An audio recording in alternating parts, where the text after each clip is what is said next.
But you can't blame any of the administration because they are not a government. They are the United States Corporation. The U.S. government incorporated as a for-profit commercial enterprise in the Legislative Act of February 21st, 1871, 41st Congress, Session 3, Chapter 62, page 419, and chartered a federal company entitled United States, i.e. United States, aka U.S. Incorporated, a commercial agency originally designated as Washington, D.C., in accordance with the so-called 14th Amendment, which the records indicate was never ratified. The United States government is a foreign corporation with respect to the state. 19 Corpus Juris Secundum 541, location of United States. The United States is located in the District of Columbia.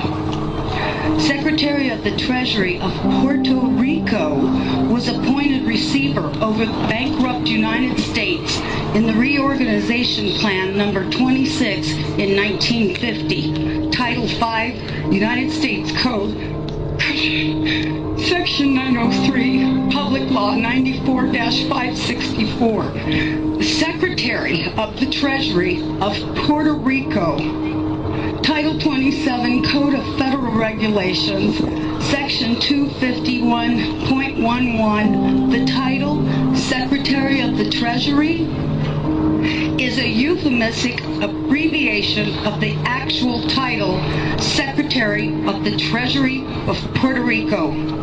The Internal Revenue Service was incorporated in Delaware, is not a part of the supposed U.S. government, which is but a de facto for-profit corporation masquerading as a government. It operates out of Puerto Rico. This is the IRS. It's not registered to do business in any state, is the bookkeeping and debt collection arm of the Secretary of the Treasury of Puerto Rico. They collect for the International Monetary Fund. Everybody who gets up into the administration, the Congress, the legislation, all the way down to the local level are corporations, private companies. We are their chattel. We are their inventory. They make money off of us, and you don't even know how deep it goes. And I apologize for my passion about this. But when I found this out, it was the only time that I felt hatred for the evil slime who did this to us. In 1871, when the United States became incorporated, they attached our birth certificates to a CUSIP number on the stock exchange, which equals slave trade, and it's done every time a baby is born.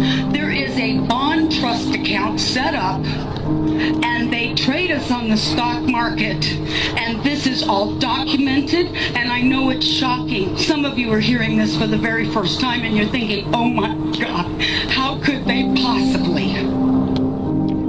They go so far as to trick us that, have you ever been to court and the judge says, do you understand? Don't ever say you do. Say, no, Your Honor, I do not understand. That simple little word doesn't mean what you think it does. You have just given him permission, if you say, yes, I do understand, that you're going to stand under whatever he wants to lay on top of you. The courts are admiralty courts. The judges, the attorneys, all belong to the Bar Association. It's still a little bit vague as to what BAR stands for, but we do know the first word is for British. Some people say accredited, some say attorney, and a registry. They do not work for us, we the people. We the people are working for them. We don't need a gold standard. We are the value to the Federal Reserve note. we can give value to our United States currency. The Constitution that they're teaching today, as wonderful as it is to learn about a big portion of it, it's not the correct Constitution. It's actually a second Constitution, and that's the one that they wrote when they went incorporated. In 1933, there was the Emergency Banking Act. You've got the War Powers Act, Trading with Enemies Act, and every year, the United States corporation, masquerading as our supposed government, which is no more than elected officials like a CEO and the stockholders board for AT&T or Microsoft. So you're not voting for a legislation. You're not voting for a representative because each and every one of them are bonded under a United States corporation. There's 37,000 subsidiaries of that corporation. Every agency, when you look it up on Dun & Bradstreet, is listed as a corporation. It is a for-profit private company, and we're their inventory.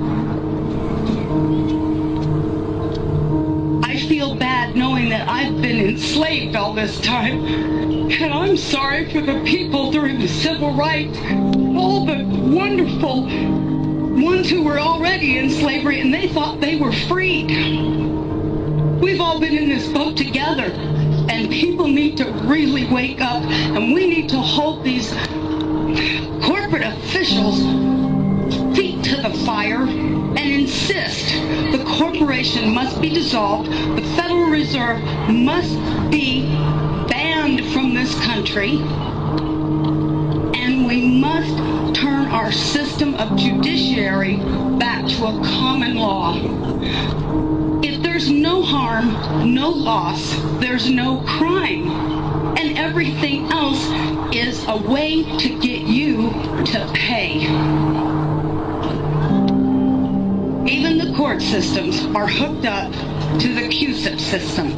When you get a case number on a court document and you're being charged with something, why do you think they call it a bill or being charged? Because that's exactly what's happening. They set that court number up, and it's attached to the stock exchange too. And from the moment you're arrested or charged, they start trading you on the stock market, swapping you just like they were with the derivatives and the default swaps on the mortgage. And that's a whole nother thing. We all know that's coming out in the mainstream media. Federal Reserve is meeting on November 2nd, the same day as elections. All I can say is wait for the sky to fall, because they know their house of cards is tumbling in on top of them.